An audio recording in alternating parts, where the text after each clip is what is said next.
The powerful Hurricane Florence has threatened to bring deadly flooding to the United States southeast coast as some 1 million people have been ordered to evacuate from their homes. The storm is expected to hit coastal North and South Carolina with about 130 mile-per-hour winds and massive waves when it makes a landfall on Friday. And also, according to the National Hurricane Center, the storm is getting bigger and better organized and is expected to continue to strengthen for the next day. President Donald Trump has signed declarations of emergency for the states.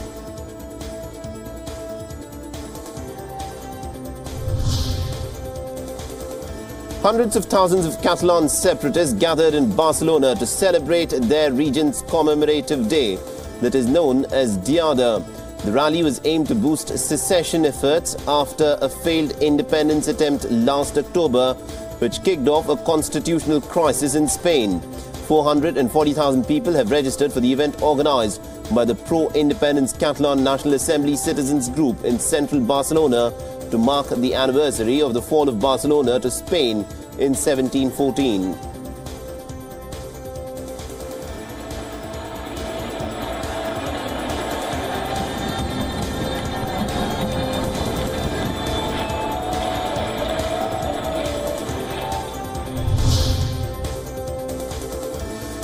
Dolores Loralu, the 75-year-old Republican grandmother from the Catalan region, leaves her home every evening to sing to demand the release of the Catalan leaders who are presently in prison. She was one of the hundreds of thousands of supporters of independence attending the Diada rally in celebration of the Catalonia Day.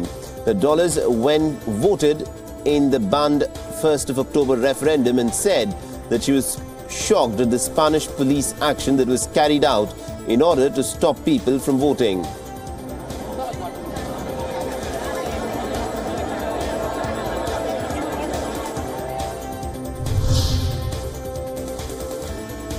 The chief of the United Nations Palestinian Refugee Agency, or the UNRWA, has expressed disappointment over US President Donald Trump's decision to halt funding for the agency.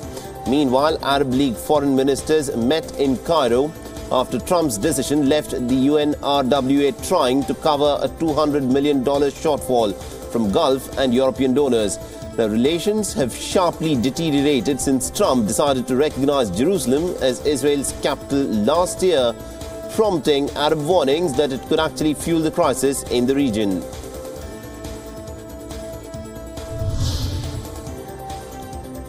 Palestinian Foreign Minister Riyad al-Maliki has described President Donald Trump's decision to halt the US funding for the United Nations Palestinian Refugee Agency as an attack on international law.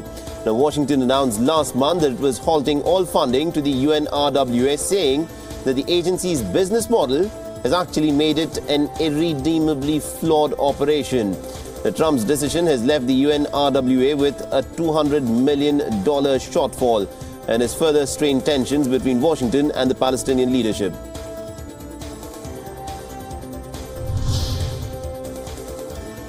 The British Finance Minister Philip Hammond has said that a Brexit deal can be agreed on in the next 6 to 8 weeks, but there will not be enough time to have a legally precise text on the future relationship with the bloc once Britain leaves it. Hammond told the lawmakers in Britain's upper house of parliament that although the withdrawal agreement would be a legal text, the declaration on a future relationship could actually be less detailed. He's also said that the government was devoting all of its efforts to securing a deal on a new relationship with the European Union.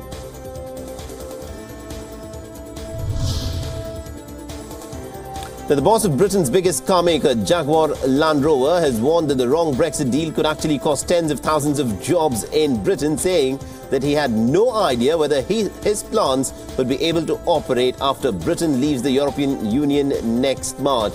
Ralph Speth has said that the company would not be able to build cars if customs checks meant that the motorway to and from southern English port of Dover becomes a car park due to snarlops.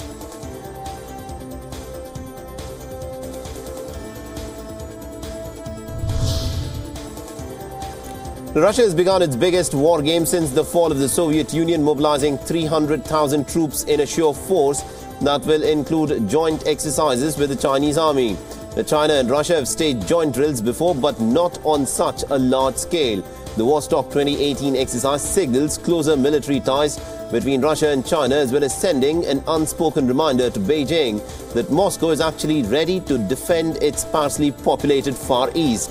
And NATO has said that it will monitor the exercises very closely, as will the United States, which has a strong military presence in the Asia-Pacific region.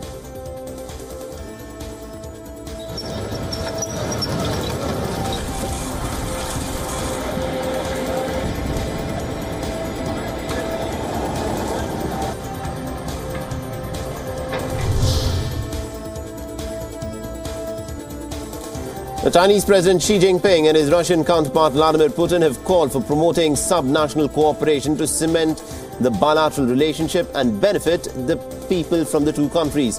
The two heads of the state made the remarks while attending a roundtable meeting on regional cooperation between the two nations on the sidelines of the 4th Eastern Economic Forum. The forum is being held in Russia's Far Eastern Vladivostok. The EEF was launched in the year 2015 on the personal initiative of President Vladimir Putin. Chinese president's attendance will be the first by a Chinese head of state at the forum.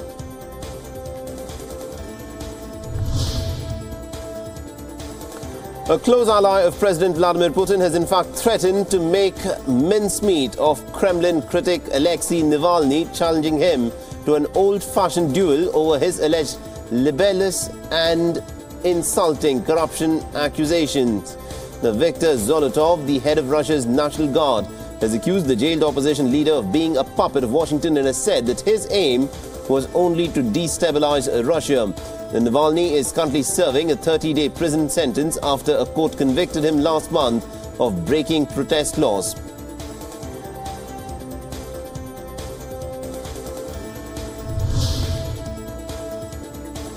The people gathered in New York to pay tribute to nearly about 3,000 people who died when hijacked jetliners crashed into the World Trade Center on the 11th of September way back in 2001. The mourners gathered at the National September 11 Memorial Plaza in Manhattan for the annual reading of the names of the victims. Moments of silence were also observed at 8:46 a.m., the time that the American Airlines Flight 11 smashed into the North Tower, and at 9:03 a.m. when the United Airlines Flight 175 struck the South Tower.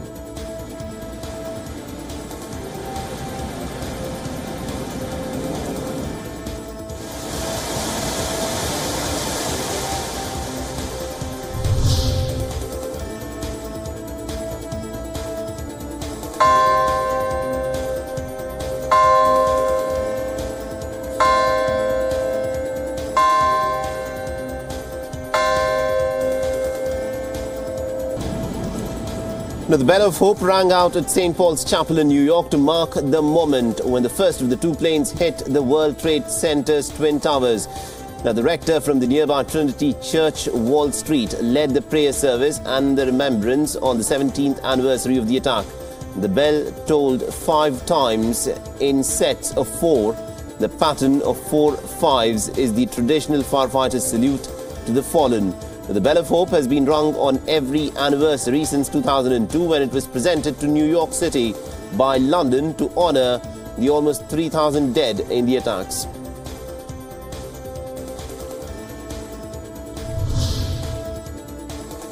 The Hungarian Prime Minister Viktor Orban has vowed to defy pressure from the European Union as the bloc's lawmakers readied for an unprecedented vote on whether to punish Budapest for eroding democracy. Addressing the European Parliament in Strasbourg, Orban said that the pro-migrant forces of the European Union should not threaten and blackmail and smear Hungary.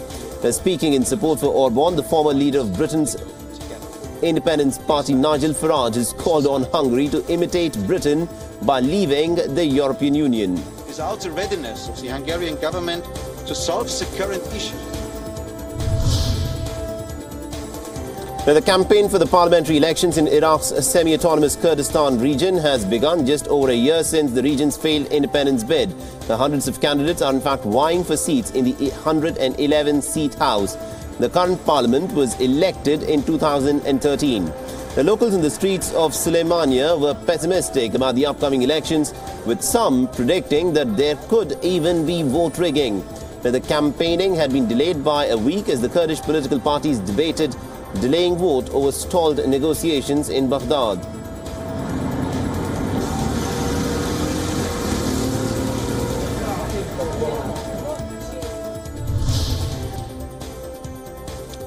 The Irish low-cost carrier Ryanair is cancelling as many as about 150 flights scheduled to fly to and from Germany today due to full-day strike by pilots and cabin crew.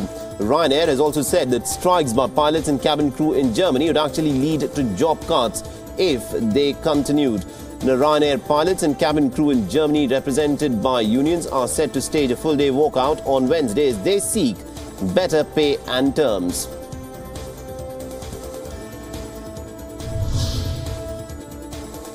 The Ghanaians filed past the coffin of the late United Nations Secretary General Kofi Annans, who lay in state in the capital Accra. The body returned on Monday from Switzerland, where he had died at the age of 80. Annans and the United Nations shared the 2001 Nobel Peace Prize for efforts to reform the world body and also give priority to human rights issues. The Ghana's government has said it would hold a full state funeral for Annans on Thursday before he is buried at the Burma Camp Military Cemetery.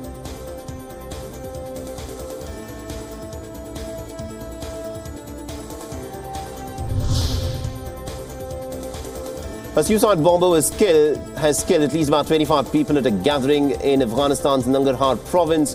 Scores of others were also wounded in the attack. The targeting of a gathering of protesters who are demonstrating against a police commander. The Nangarhar is one of the main strongholds of Islamic State terrorists since early 2015.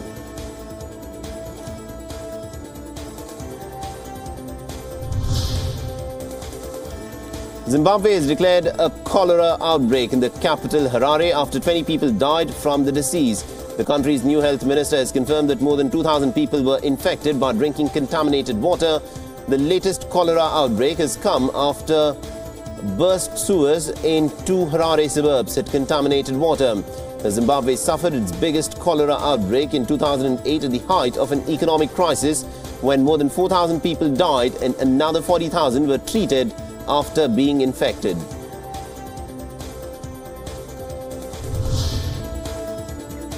A Catalan nun who has accused a bishop of raping her has in fact written a letter to the Vatican seeking help after unyielding protests demanding the arrest of the bishop. Now, the 8-page letter is addressed to the Apostolic Nuncio in India and Nepal, who is an ambassador to the Pope. In the letter, the nun has accused the bishop, Franco Mulakal, and his associates of disturbing the life and peace of many sisters of the church. Now, earlier on Saturday, a group of nuns had also joined the protest demanding for the bishop's immediate arrest.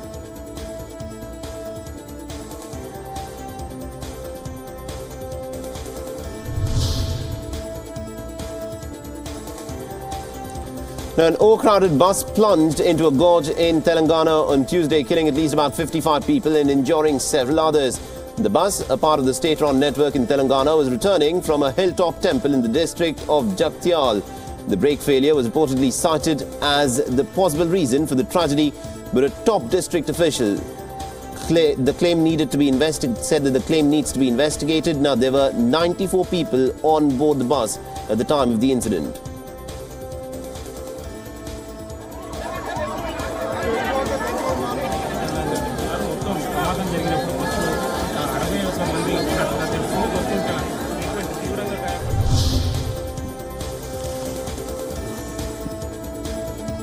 Incessant rainfall in West Bengal's Darjeeling district has triggered heavy landslides blocking roads, including national highways on Tuesday. Landslides have blocked the 92 kilometers long National Highway 31A that is considered the lifeline of the Sikkim state, which connects Sevoke in Darjeeling district to Gangtok. However, no casualties have been reported in the incident. The National Highway Authority of India has in fact begun cleaning operations.